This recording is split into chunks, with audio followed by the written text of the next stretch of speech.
الحمد لله رب العالمين والصلاة والسلام على سيدنا محمد وآله وصحبه أجمعين أما بعد فقد قال الله تعالى في القرآن العظيم والفرقان المجيد وبعد فأعوذ بالله من الشيطان الرجيم بسم الله الرحمن الرحيم إنا نحن نزلنا الذكر وإنا له لحافظون صدق الله العظيم. அளவற்ற அருளாளனும் நிகரற்ற அன்புடையனுமாகிய வல்ல அல்லாஹ்வின் திருநாமங்கள் கொண்டு ஆரம்பம் செய்கின்றேன். சாந்தியும் சமாதானமும் அவருடைய தூதர் எம்பெருமானா ஹஸ்ரத் ரசூலே கரீம் ஸல்லல்லாஹு அலைஹி வஸல்லம் அவர்கள் மீதும் அன்னாரின் அடிச்சுவற்றை அப்படியே பின்பற்றிய சத்திய சஹாபாக்கள், தாபிஈன்கள், தபா தாபிஈன்கள், மேலும் இந்த இஸ்லாத்திற்காக வேண்டி தன்னுடைய உடல், உயிர், பொருள் என்று அனைத்தையுமே அர்ப்பணம் செய்த அந்த நல்லோர்கள், நாதாக்கள், சோதாக்கள், சாலிஹீங்கள் மீதும், மேலும் இங்கு அமர்ந்திருக்கக்கூடிய நம் அனைவர்கள் மீதும் அல்லாஹுடைய சாந்தியும் சமாதானமும் என்றென்றும் நிலவட்டுமாக.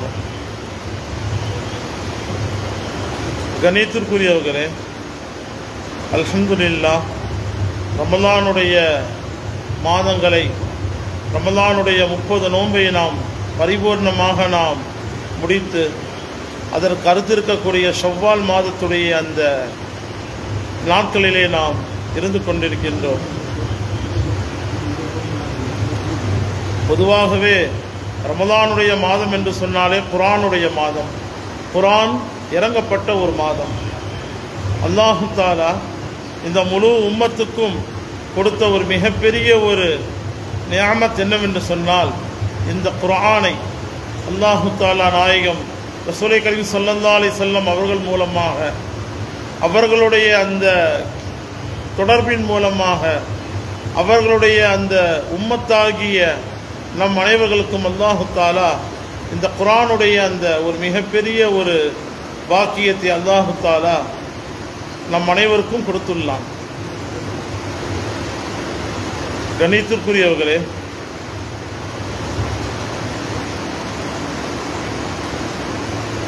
இந்தியா சுதந்திரம் அடையக்கூடிய ஒரு சூழ்நிலை. அந்த காலகட்டத்தில் லட்சக்கணக்கான இந்தியர்கள் இந்த இந்தியாவுடைய சுதந்திரத்துக்காக வேண்டி அவர்கள் பாடுபட்டார்கள். அதிலும் குறிப்பாக முஸ்லீம்களுடைய ஒரு மிகப்பெரிய ஒரு பங்கு இந்த இந்திய சுதந்திர நாட்டிலே இருக்கின்றது. அந்த நேரத்தில் பிரிட்டிஷ் ஆங்கிலேயர்கள் முஸ்லீம்களை அழித்துவிட வேண்டும், முஸ்லீம்களுடைய அந்த முழு வம்சத்தையே வேரோடு பிடுங்கிவிட வேண்டும் என்று அவர்களுடைய இடத்திலே ஒரு ஆலோசனை செய்யப்பட்டது. இன்றைய காலகட்டத்தில் எவ்வாறு முஸ்லீம்களை அழிப்பதற்காக வேண்டி பலவிதமான மஷூராக்கள் செய்யப்படுகின்றதோ, பலவிதமான ஆலோசனைகள் செய்யப்படுகின்றதோ, அதே போல் 1947க்கு முன்பு இந்தியா சுதந்திரம் அடைவதற்கு முன்பு ஒரு மிகப்பெரிய ஒரு ஆலோசனை செய்யப்படுகின்றது. அந்த நேரத்தில் அந்த ஆங்கிலேயர்களிடத்திலே ஒரு முக்கியமான ஒரு விஷயத்தை முன்வைக்கப்படுகின்றது.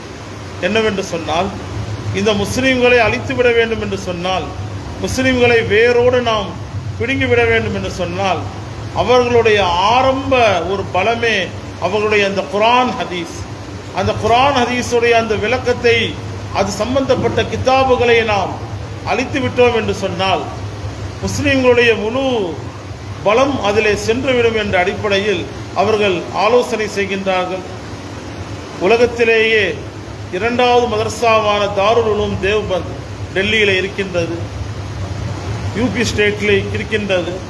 அந்த தாருல் உலூம் தேவ்பந்தில் இருக்கக்கூடிய லைப்ரரியை நாம் முழுவதுமாக நாம் அழித்துவிட வேண்டும், எரித்துவிட வேண்டும். அங்கு இருந்துதான் இந்தியா முழுவதும் இஸ்லாமிய சட்டத்திட்டங்கள், குர்ஆன் ஹதீஸுடைய முழு விளக்கங்கள் செல்கிறது. எனவே நாம் அதை அழித்துவிட வேண்டும் என்று ஒரு மஷூரா செய்யப்படுகின்றது. இந்த விஷயம் அன்றைய காலகட்டத்தில் வாழ்ந்த தாருல் உலூம் தேவ்பந்துடைய பெரியார்கள் அவர்களுக்கு இந்த விஷயம் சென்று விடுகின்றது. உடனே அவர்கள் மஷூரா செய்கின்றார்கள், நாம் நம்மளுடைய தாருல் உலூம் தேவபந்தில் இருக்கக்கூடிய குர்ஆன் ஹதீஸுடைய கித்தாபுகளை அதை நாம் எவ்வாறு நாம் பாதுகாக்க வேண்டும் என்று அவர்கள் ஆலோசனை செய்கின்றார்கள். அவ்வாறு ஆலோசனை செய்கின்ற அந்த நேரத்தில் என்ன செய்வதென்று அவர்களுக்கு தெரியவில்லை. அந்த நேரத்தில் அன்வர் ஷா காஷ்மீரி ரஹ்மத்துல்லாஹி அவர்கள் ஒரு மிகப்பெரிய ஒரு இறைநேசர், அவர்கள் அல்லாஹ்விற்கு மிக நெருக்கமான ஒரு இறைநேசர். அவர்களும் அந்த மஜ்லிஸிலே அந்த மஷ்வராவிலே அவர்கள் இருக்கின்றார்கள். அவர்கள் அந்த மஷ்வராவில் இருக்கக்கூடிய உலமாக்களை பார்த்து சொல்கின்றார்கள், எனக்கு 1 மாதம் டைம் கொடுங்க. இந்த 1 மாதத்திலே இந்த தாருல் உலூம் தேவபந்தில் இருக்கக்கூடிய இந்த லைப்ரரியில் இருக்கக்கூடிய முழு கித்தாபுகளையும் ஆயிரக்கணக்கான கித்தாபுகளையும் நான் மனனம் செய்து விடுகின்றேன். நான் அதை மனனம் செய்து விட்டேன் என்று சொன்னால் ஆங்கிலேயர்கள் இந்த லைப்ரரி அவர்கள் அளித்தாலும் என்னால் அந்த லைப்ரரியில் இருக்கக்கூடிய கித்தாபுகளை மறுபடி எழுத முடியும் என்று அவர்கள் சொன்னவுடன் அனைத்து உலமாக்களும் அனைத்து இறைநேசர்களும் ஸ்தம்பித்து விடுகின்றார்கள்.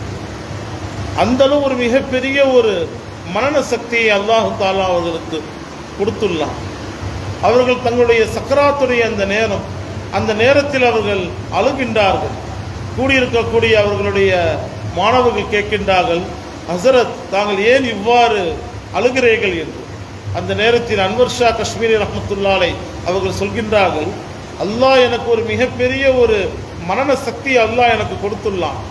ஒரு லைப்ரரியில் இருக்கக்கூடிய முழு கித்தாபுகளையும் ஒரே மாதத்தில் அதை மனனம் செய்யக்கூடிய அளவு எனக்கு அல்லாஹ் ஒரு மிகப்பெரிய ஒரு மனன சக்தி அல்லாஹ் எனக்கு கொடுத்துள்ளான்.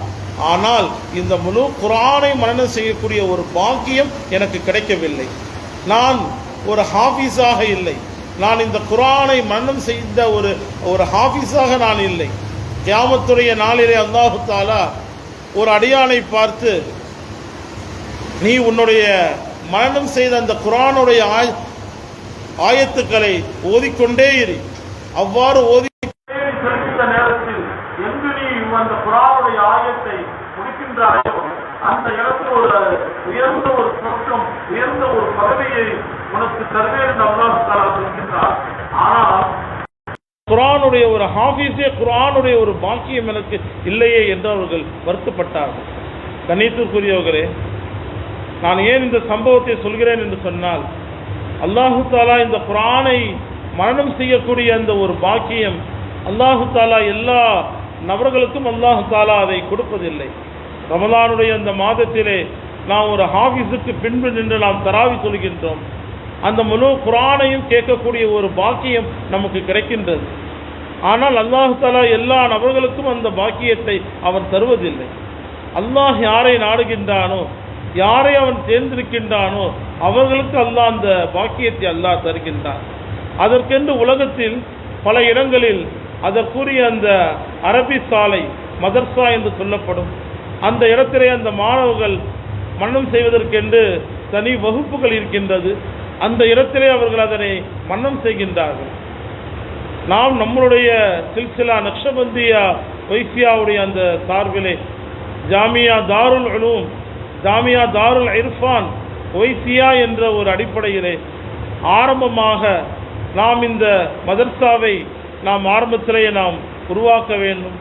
இதனுடைய நோக்கம், இதனுடைய உண்மையான கொள்கை நூரை முஹம்மதியா என்று சொல்லப்படக்கூடிய நாயகம் ரசூலை கரீம் ஸல்லல்லாஹு அலைஹி வஸல்லத்துடைய அந்த முழுமையான அந்த வெளிச்சத்தை ஆரம்ப காலகட்டத்திலேயே அந்த மாணவர்களுக்கு நாம் அதை கொடுத்து அதன் மூலமாக அவர்கள் வருங்காலத்தில் மிகப்பெரிய ஒரு சூஃபியாக, மிகப்பெரிய ஒரு இறைநேசராக, மிகப்பெரிய ஒரு ஹாஃபிஸாக, மிகப்பெரிய ஒரு ஆலிமாக, இஸ்லாத்திற்காக வேண்டியே தன்னை அர்ப்பணிக்கக்கூடிய ஒரு மிகப்பெரிய ஒரு முஜாஹிதீனாக உண்டாக்க வேண்டும் என்ற அடிப்படையில் அல்ஹம்துலில்லாஹ் இந்த மதரசா ஆரம்பிக்கப்படுகின்றது.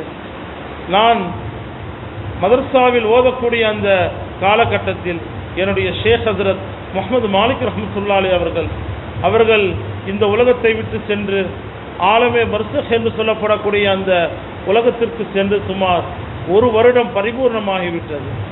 அவர்கள் அடிக்கடி என்னிடத்திலும் என்னை போன்று பல மாணவர்கள் அந்த நேரத்தில் அவர்களை சந்திப்பார்கள்.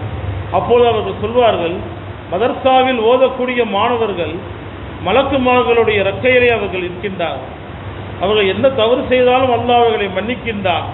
அவர்கள் அந்த மலக்குகளுடைய இறக்கையிலே அவர்கள் இருக்கக்கூடிய அந்த நேரத்தில் நூரே முஹம்மதியா என்று சொல்லப்படக்கூடிய இந்த வெளிச்சமும் அவர்களிடத்திலே இருந்தது என்று சொன்னால், இந்த கல்வி திக்ர் என்று சொல்லப்படக்கூடிய அந்த வெளிச்சமும் இவர்களிடத்தில் இருந்தது என்று சொன்னால், மிக வருங்காலத்தில் அல்லாஹு தாலா இவர்களை வைத்து ஒரு மிகப்பெரிய ஒரு வேலையை அல்லாஹ் வாங்குவான். நாங்கள் சராசரி மனிதர்கள், நாங்கள் துனியாவுடைய அலுவலகத்திலேயே பலவிதமான சிந்தனையிலே நாங்கள் இருக்கின்றோம். ஆனால் அந்த மாணவ பருவம் என்பது நாம் எதை விதைக்கின்றோமோ அது மிகப்பெரிய ஒரு மரமாக வந்து அது நிற்கும். நாம் என்ன தர்பியத்தை அந்த மாணவர்களுக்கு நாம் கொடுக்கின்றோமோ அது ஒரு மிகப்பெரிய ஒரு பலமாக அவர்களிடத்திலே வந்து அது ஒரு பெரிய ஒரு பயனுள்ளதாக அது கொடுக்கும் என்று என்னுடைய ஷேக் அவர்கள் அடிக்கடி அவர்கள் சொல்வார்கள். இதே ஒரு மனிதன் ஆலிம் அல்லது ஹாஃபீஸ் என்ற ஒரு கனவை அவர்கள் வாங்கிவிட்டார்கள் என்று சொன்னால், ஒரு ஷேக்குடைய காலடியிலேயோ அல்லது ஒரு பீர் என்று சொல்லப்படக்கூடிய ஒரு நமக்கு வழிகாட்டக்கூடிய ஒரு ஷேக்குடைய காலடியிலே அவர்கள் உட்காரக்கூடிய அந்த எண்ணம் அந்த கல்வுக்கு ஏற்படாது என்று அவர்கள் அடிக்கடி சொல்வார்கள். அல்ஹம்துலில்லாஹ், நம்முடைய ஒரு நோக்கம் வெறும் இந்த ஹிஃப்ஸ் மதரசா என்பது மட்டும் நம்முடைய நோக்கம் அல்ல. நம்முடைய மஹல்லா எடப்பாளையத்திலே ஆரம்பமாக நாயகம் ரசூல் கரீம் ஸல்லல்லாஹு அலைஹி வஸல்லம் கூடிய அந்த உத்தரவின் பேரிலும் சில்சிலாவுடைய ஷேக்மார்களுடைய உத்தரவின் பேரிலும், ஜாமியா என்று சொன்னாலே தமிழிலே யூனிவர்சிட்டி என்று சொல்வோம், அந்த அடிப்படையிலே அல்ஹம்துலில்லாஹ் ஆரம்பமாக இந்த ஹிஃப்ஸ் மதரசாவை நாம் ஆரம்பிக்கின்றோம். இதனுடைய அந்த வளர்ச்சி வரக்கூடிய காலங்களிலே ஆலிம்கள் ஓதக்கூடிய சும்ராவுடைய மதரசாவாகவும், அடுத்து வரக்கூடிய காலங்களிலே அது ஒரு ஸ்கூல், ஒரு படிப்பாகவும், ஆக என்னென்ன இல்முகள் இருக்கின்றதோ அனைத்து விதமான கல்விகளையும் அல்ஹம்துலில்லாஹ் நாம் நம்முடைய மஹல்லாவிலே அதை ஏற்படுத்தி அதில் இருக்கக்கூடிய அந்த மாணவர்களுக்கு அந்த முழுமையான அந்த வெளிச்சத்தை நாம் கொடுத்து அவர்கள் மூலமாக வருங்காலத்திலே அல்லாஹ் ஒரு மிகப்பெரிய ஒரு தீனுடைய வேலைகளை அல்லாஹ் அவர்கள் மூலமாக வாங்க வேண்டும் என்பதே நம்முடைய ஒரு மிகப்பெரிய ஒரு நோக்கமாக இருக்கின்றது. ஹஜ்ரத் முஹையத்தீன் அப்துல் காதிர் ஜீலானி ரஹ்மத்துல்லாஹி அலைஹி அவர்கள் பக்தாதிலே அவர்களும் ஒரு மதரசாவை நிறுவினார்கள். ஒரு தடவை ஒரு மிகப்பெரிய ஒரு செல்வந்தர் தன்னுடைய மகனை அவர்களுடைய மதரசாவிலே சேர்த்தார். தன்னுடைய மகனை பார்ப்பதற்காக வேண்டி அவர் அந்த மதரசாவுக்கு அவர்கள் வருகின்றார்கள். அவ்வாறு வரக்கூடிய அந்த நேரத்தில் அவர்களுடைய மகனார் ரொட்டி துண்டை எந்த விதமான சால்னாவும் இல்லாமல் அதை கஷ்டப்பட்டு அதை சாப்பிட்டு கொண்டிருக்கின்றார். அவருடைய தகப்பனாருக்கு மனது தாங்கவில்லை. நாம் ஒரு மிகப்பெரிய ஒரு செல்வந்தர் ஜமீன்தார், நம்மளுடைய மகன் ஒரு சாதாரண சால்னா இல்லாமல் அந்த ரொட்டியை சாப்பிட்டு கொண்டிருக்கின்றாரே. இந்த அடிப்படையிலே ஹஜ்ரத் முஹையத்தீன் அப்துல் காதிர் ஜீலானி ரஹ்மத்துல்லாஹி அலைஹி அவர்களை சந்திக்க வருகின்றார். அவர்கள் முன்பு பொரித்த கோழி, பலவிதமான உணவுகள் வைக்கப்பட்டுள்ளன. அந்த செல்வந்தருக்கு கோபம் வந்து விடுகின்றது. உடனே அவர் சொல்கின்றார், ஹசரத், நான் என்னுடைய மகனை உங்களுடைய மதரசாவுக்கு நான் அனுப்பினால் வெறும் ரொட்டியை கொடுக்கின்றீர்களே, நீங்கள் விதவிதமான உணவுகளை நீங்கள் உண்ணுகிறீர்களே என்று சொன்னவுடன் முஹையத்தீன் அப்துல் காதிர் ஜீலானி ரஹ்மத்துல்லாஹி அலைஹி அவர்கள் அமைதியாக இருந்த அவர்கள் தான் சாப்பிட்ட அந்த கரியுடைய அந்த எலும்பு துண்டுகள் இருந்தது, அவைகள் அனைத்தையும் அவர்கள் ஒன்று சேர்க்கின்றார்கள். ஒன்று சேர்த்து சொல்கின்றார்கள், தும்பி இதினில்லா, அல்லாஹுடைய உத்தரவை கொண்டு நான் சொல்கின்றேன், நீ எழுந்திரி என்று. உடனே அந்த கோழி எழும்பி சத்தமிட்டு அது உடனே செல்கின்றது. இதை பார்த்த அந்த செல்வந்தருடைய உடம்பு அப்படியே நடுங்கி விடுகின்றது. உடனே முஹையத்தீன் அப்துல் காதிர் ஜீலானி ரஹ்மத்துல்லாஹி அவர்கள் சொன்னார்கள், உங்களுடைய மகனுக்கு இந்த தன்மை இருக்கிறதா? அவருக்கு அந்த தன்மை இருக்கிறது என்று சொன்னால் அவர் விதவிதமான உணவுகளை அவர் சாப்பிடட்டும். அவருக்கு அப்படிப்பட்ட அந்த ஒரு தன்மை வர வேண்டும் என்பதற்காக வேண்டித்தான் நான் இப்போதே அவருக்கு அதற்குரிய அந்த பயிற்சியை நான் தருகின்றேன்.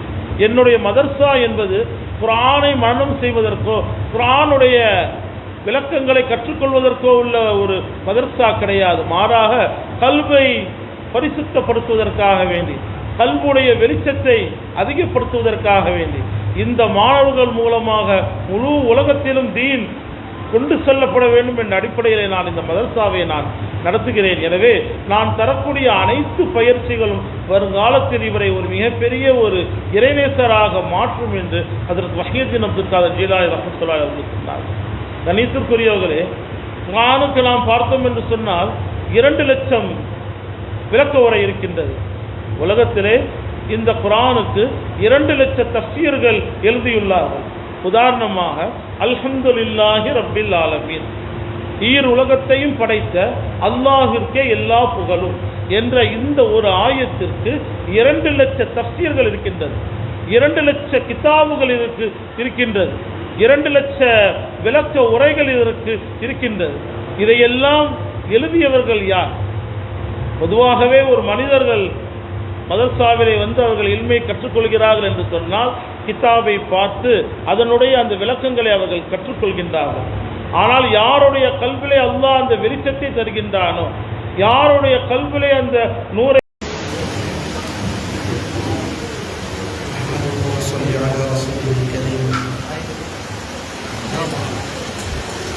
हज़रत वाला ने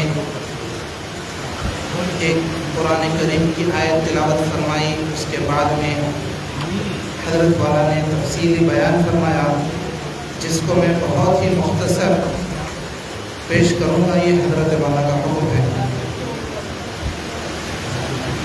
हम्द व सलात के बाद, तअव्वुज़ व तस्मिया के बाद एक आयत करीमा तिलावत फरमाई, अऊज़ु बिल्लाहि मिनश शैतानिर रजीम, बिस्मिल्लाहिर रहमानिर रहीम, इन्ना नहनु नज़्ज़लना ज़िक्रा व इन्ना लहु लहाफ़िज़ून। और फिर हज़रत वाला ने ये बयान फरमाया कि रमज़ान मुबारक अभी करीब में हम लोगों से अलविदा हुआ है और रमज़ान मुबारक पूरा का पूरा कुरान पाक का महीना है और इसके अंदर अल्लाह ताला ने बहुत ही बरकत नाजिल फरमाया। और आगे हज़रत वाला ने एक बहुत ही अहम मौजू की तरफ इशारा फरमाया कि हिंदुस्तान के माजी करीब के हालात ऐसे थे कि यहाँ पर अंग्रेज़ आबाद थे और इन्होंने मुसलमानों को जड़ से ख़त्म करने की दिन ब दिन साजिशें करने लगे थे और रोज़ अफजों ऐसी साजिशों में मुब्तला हो गए थे कि उनको डर होने लगा कि अगर हम इस्लाम को ख़त्म न करें, इस्लाम को यहाँ से निकाल के न फेंकें, तो ये हमारे लिए बड़ा सर का दर्द बनेगा। नऊज़ बिल्लाह। फिर इन्होंने कोशिश की कि इस्लाम के उभरने की असल जड़ क्या है। फिर इन्होंने इसको मालूम करने के बाद इस बात की तरफ कोशिश किया कि इस्लाम की असल रूह कुरान पाक की वजह से है और रसूलुल्लाह सल्लल्लाहु अलैहि वसल्लम की वजह से है। तो इन्होंने ये साजिश किया कि कैसे हम इस्लाम मुसलमानों से कुरान को उखेड़ के फेंक दें। फिर इन्होंने इसकी साजिश उधर की और इसकी मनसूबाबंदी तैयार की। तो उसी वक्त में हमारे उलमाए देवबंद के जब पता चला कि इन्होंने ऐसी साजिशें की, तो उस वक्त इन्होंने भी वमकरू वमकर अल्लाह वल्लाहु खैरुल माकिरीन के तहत में इन्होंने भी एक मनसूबाबंदी की और कुरान पाक को बचाने की तहरीक शुरू की। और आगे फरमाते हैं कि जब मशवरे होने लगे तो उस वक्त में हज़रत अनवर शाह कश्मीरी रहमतुल्लाह अलैह कहने लगे कि अगर ये लोग चाहते हैं कि कुरान को और इस्लाम की तमाम किताबों को उखाड़ निकाल के फेंक दें, तो मुझे 1 महीने का वक्त दीजिए कि मैं पूरी की पूरी लाइब्रेरी को हिफ्ज़ कर लूँगा।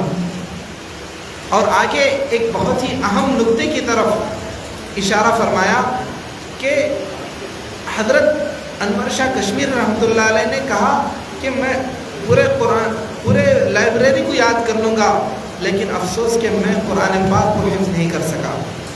हज़रत कुरान के हाफिज़ नहीं थे। तो आगे बता रहे थे कि आज के हमारे यहाँ इंशाअल्लाह जामिया दारुल इरफान उवैसिया के नाम से एक मदरसे की इफ्तिताह होने जा रही है और फिर इसके फ़ज़ाइल और इसके तमाम तर तफसीलात हज़रत वाला ने बयान फरमाया। और एक बहुत ही अहम बात फरमाई कि कुरान पाक کی حفاظت کے لیے جو اس وقت میں انگریزوں کی سازشوں کے دوران اس دارالعلوم کی افتتاح ہوئی تھی، آج بھی ہندوستان کے حالات ایسے ہیں کہ اسلام کے نام کو ختم کرنے کی سازشیں ہیں، تو انہی حالات کے تحت میں مشائخ کے حکم سے اس مدرسے کی ابتدا کی جا رہی ہے۔ اور بتایا ایک حدیث حضرت والا نے پیش فرمائی کہ اس مدرسے کی خصوصیت یہ ہے، اس مدرسے کے اندر پڑھنے والے طلباء کی خصوصیت یہ ہے کہ یہ قرآن پاک کے حامل ہوں گے، اور ساتھ ہی ساتھ ہر قرآن کی آیات اور برکات، ہر آیات کی برکات اور اس کی رحمتوں اور برکتوں کو بھی ساتھ ہی ساتھ حاصل کریں گے۔ اور طلباء کی صحیح تربیت اسی وقت ہوتی ہے جب وہ کسی کامل شیخ کے پاس تربیت پائیں، اور یہاں پر انشاءاللہ ان طلباء کی پوری تربیت کی کوشش کی جائے گی۔ اور انشاءاللہ یہ اس مدرسے کے اندر جو جامعہ دارالعرفان کے نام سے جس مدرسے کی افتتاح ہونے جا رہی ہے، اس مدرسے کے بہت ہی عظیم مقاصد حضرت نے بتائے کہ یہاں پر انشاءاللہ ان قریب وہ دور آئے گا علماء کے وفد نکلیں گے، اور بڑے بڑے علماء اور سے انشاءاللہ ہر قسم کے اللہ والے یہاں سے فارغ ہوں گے، جس میں قطب، ابدال، غوث وغیرہ انشاءاللہ۔ اور ایک واقعے کی طرف حضرت اشارہ فرمائے کہ عبد القادر جیلانی رحمۃ اللہ علیہ کے مدرسے میں ایک کسی بڑے دولت مند نے اپنے طالب علم کا داخلہ کروایا، اور پھر اس طالب علم نے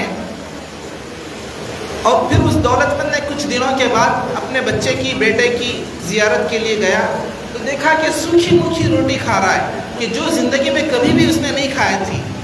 تو پھر آگے فرمانے لگے کہ وہ دولت مند بڑا حیرت کرنے لگا کہ میرا بچہ جو کبھی بھی ہمیشہ بہترین غذائیں کھاتا تھا، آج سوکھی روٹی کھا رہا ہے۔ پھر جا کے حضرت کو ملنے کے لیے گیا تو دیکھا تو مرغ مسلم کھا رہے ہیں۔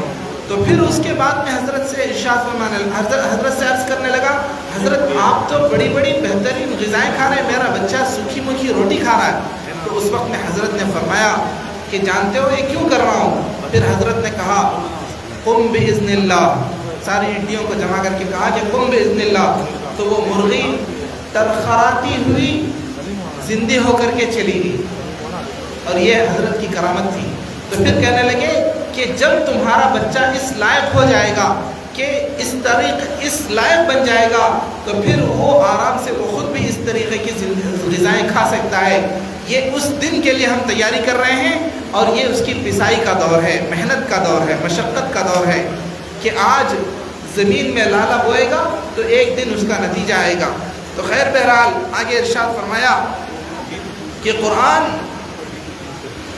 انسانوں کے اللہ تعالیٰ نے انسان کے دل میں اتارا ہے، اور آج اس مدرسے کی افتتاح جو ہو رہی ہے، اس کے اہم مقاصد کی طرف حضرت والا نے ارشاد فرمایا کہ الحمدللہ رب العالمین کی 2 لاکھ تفسیریں بیان کی گئی ہیں، اور ہر آیت کی تفسیر کے ساتھ ساتھ اس کی روشنیاں ہیں، اس کے انوارات ہیں، برکات ہیں، اور ہر آیت کی انوارات ہیں۔ جب حفظ کرنے والا ان انوارات کے ساتھ میں حفظ کرے گا تو اس وقت میں اس کے برکات اور اس کے انوارات وغیرہ کو بھی ساتھ ملے گا، تو وہ ایسی انقلابی اس کی زندگی میں ایسی انقلابی کاوشیں کرے گا کہ نسلیں اس کو یاد رکھیں گی۔